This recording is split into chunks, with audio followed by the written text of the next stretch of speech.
On the 3rd of June 2025, the leadership of Mkhonto Sizwe, after national officials meeting, announced the discontinuation of my role as the Secretary General of Mkhonto Sizwe.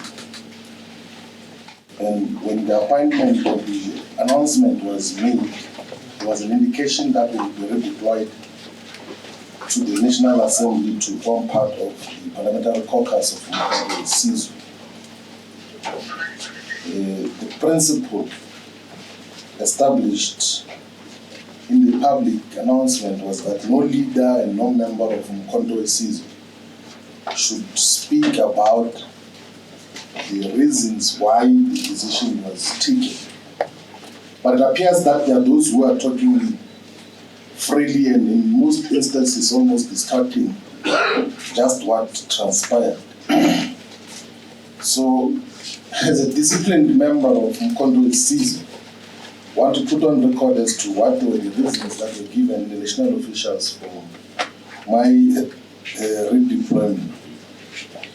The reason given in the national officials for my deployment or removal as Secretary General was that I want to overthrow President Zuma as the president of Mkhonto Sizwe. That is what was said. That all the work that we were doing as Secretary General of establishing structures and identifying leaders was meant ultimately at the removal of President Zuma as president of Mkhonto Sizwe. And as part of that reasoning, an extremely bizarre and fake intelligence report was produced, which was claimed to be a conversation between me and some people in the African continent, where it is alleged that despite raising money to remove President Zuma, I'm also accumulating supernatural powers to make people disappear. That is the reason why we got to, so we had to deal with superstitious issues as the basis of what happens. That there's apparently a head which I was going to be given to give to someone, and some people were going to die so that I can become president of Mkhonto Sizwe. That was the intelligence report which we rejected with contempt and said that that is absolute rubbish.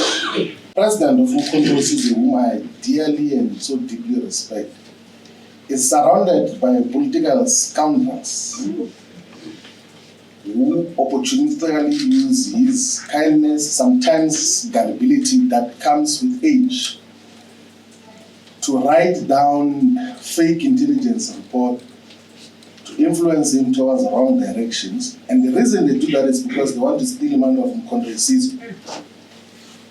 And they are doing so now. Withdrawal of not less than 7 million rand every month from the organizational coffers.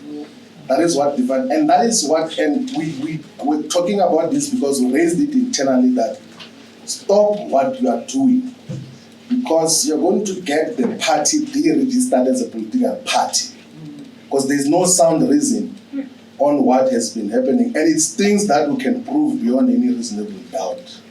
I learned more as a member of Mkhonto Sizwe than I learned as a deputy president of the EFF.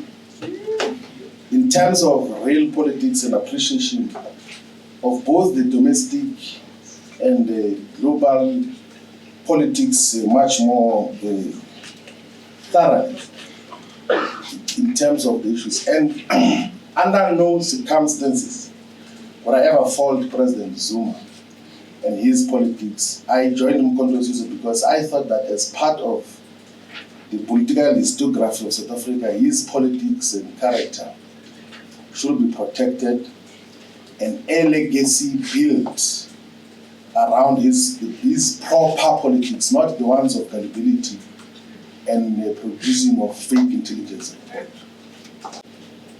There have been a lot of comrades who came from Mkhonto Sizwe, from the ANC, from the EFF, to say, what then do we do moving forward? Because I did explain to them what were the developments. And a substantial number of those say that don't ever try to join the ANC, and I fully agree with them.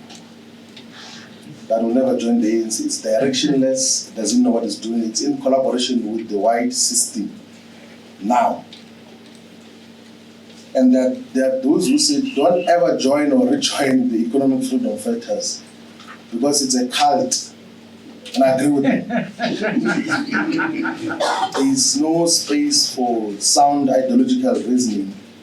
And there's no self-respecting person who can join both the ANC and the EFF. I agree with that fully. And there are those who said that these fundamental weaknesses with Mkondo Sizwe, that the organization seems to be run by a family and seems to be inconsistent on issues of discipline, seems to be directionless and sometimes takes conservative and reactionary positions. I say that part of the reasons why we joined Mkondo is we could observe from far that we can't allow in South Africa a political organization that can become a tribalist and regional organization with such influence.